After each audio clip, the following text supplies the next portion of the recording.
to Conversations We've Never Had. In this episode, we actually want to talk about anger, which seems a bit opposite to me smiling right now. But the truth is, we often have conversations about anger and how anger fits into the space, how anger can fuel us as activists and leaders, and how anger at the same time doesn't have a place, and how it can often not build you as a human being, and how it can also break down other people. So we just wanted to speak more about it. We did speak about it on our podcast, and we just wanted to take our thinking further. So, G, let's start with anger. What does anger mean to you? But before that, what does anger feel like for you? Oh my goodness. Anger's really hard for me because it's very physical and uncontrolled. Yeah. And so it feels like my whole body is fizzing and I don't know where I'm going to go next with it. So it's quite a scary emotion for me, but it's also quite energetic and it can fuel me in a direction, but maybe it's not a direction that I want to go in. So I find anger quite hard because of the way it sits in my body, and also there are moments when I'm always angry, of course, like it's a natural emotion that we all have, but then it can exhaust me and consume me if I'm in it for too long. It's interesting when you say all of us have anger, because I actually don't feel anger a lot. And that's what people who ask me questions like, what about the anger? And I've struggled with that because my pain hasn't sat in anger, it's sat in silence. So maybe I have, along my journey, needed to have had more anger to feel something, where I've sat in a silence. And I'm more fueled by trying to work in the space and not sit in the silence. And maybe my anger is the silence. So I guess anger can look like different things for different people. Yeah. I think so. And I think that's interesting because so often when we talk about experiences of child sexual abuse, or we think about how we might be activists or making change in the space, it's very closely connected with pain and anger needing to be visible. But I guess a lot like different forms of disability, not all forms of anger are visible, and they can be really internalized. And a lot of the time people will say, well, why are you not more angry? And I am angry. There are things that make me very specifically angry. I read something the other day which I thought was really interesting. It said, in recovery from trauma, healing can feel so difficult because you are simultaneously the child who is present at all times, who lives in the abuse, and you're trying to resolve that experience. At the same time, with perhaps your teenage self, where anger is a very visceral, present emotion. And then as an adult, you may want to integrate and put things down, and you're trying to move through all of those three things at once. I'm not sure that anger is time limited in that way, although it is something that we see a lot working with young people who feel really angry, and for them it's a really valid way of expressing exactly how they feel, and they want it to be heard because they often feel that it gets shut down, like they have to be silenced, they have to be polite, they have to be gentle and kind to get people to understand them. And a lot of the young people that I work with want to express their rage and anger, and that's where they're at in that moment. For me, anger hit in my mid-30s when I started getting flashbacks of abuse experiences, and I was really in a very angry place at that time. So for me, the connection with anger sits in a very dark place, and it's really hard for me because I thought that that was the way that I had to deal with it. It was the only emotion that I could reach for.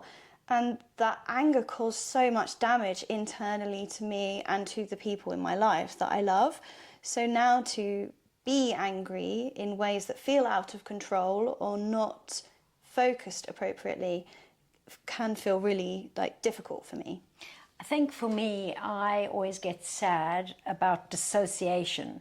So for me, anger seems more positive than a young person coming in and not being able to connect with any of their feelings. Yeah. So I think anger is an appropriate feeling when you've been hurt. To feel so far away from the trauma is quite scary because it sits in places in your body. And I also think, we have parents that come in and they are so angry because of what's happened. And they have every right to be angry, but it's also what does their child see becomes so important, because you don't want that child to see the anger all the time, because they might be in a very different place than their parent. They might be having very conflicting, confusing feelings. So I think it's also, when it's a carer or a parent, being able to place their anger, that their young person is not sitting with it. And not always being faced with it. I think what worries me about anger as activists is anger stops conversations. Yeah. So anger doesn't allow for curiosity a lot of the time, because it doesn't allow different thoughts and different ways of thinking and then communicating. So I think when we are coming together with other survivors or trauma survivors, it's really important to have a conversation. Of course, some of us might be more angry than others, and anger can sit in different ways, like you were saying. But I don't want anger to stop a conversation, or for us to all try and be connected and to try and grow through the pain to see a budding or a blossoming that can take place in the cement. I think it's so important, because I think I've seen a lot of angry activist spaces, and they are absolutely beautiful in their own way. I think working with them long term, what I've seen is that anger and the expelling of anger initially together can bring people together. Yeah. But the question is, can it sustain? Can it connect over time? Because it's quite exhausting, actually, to be holding on to anger constantly. And I think one of the things that I'm always acutely aware of in the services that we work in, and also just in my own experience, is that often people think that they are perhaps not worthy of support when they absolutely are. They're so used to sitting in silence. And there is oddly a strange hierarchy in pain in terms of who is considered for which form of support based on what form of experience that they have, which is absolutely wrong. When we move into the activism space and we're working with someone who's potentially wanting to voice their experiences and create change, that dynamic I find often shifts. So there are young people who might want to make change, but they don't want to be visible. They're not angry.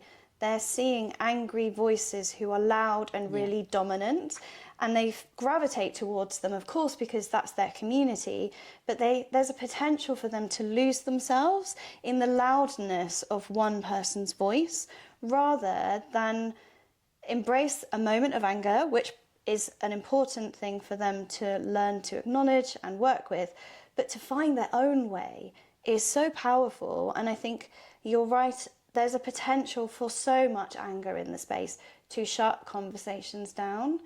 And I think working with people who don't have lived experience, when you are so angry all the time in that space, it shuts down their curiosity and their ability to want to talk to us. Absolutely. I think I was thinking about when you were talking about anger being so exhausting, and we speak about hope as well, and that can be exhausting.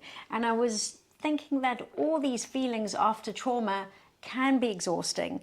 And that's why for you and I, it's so important to have these conversations, because to separate the different ones, to talk about anger, to talk about hope, to talk about love, just breaking it up shows you just how much work it is to live alongside our trauma and to be full human beings and to put parts of our puzzles of self back together again. And I think to do so is to try and separate all these feelings and then combine them and just create a huge whole human being.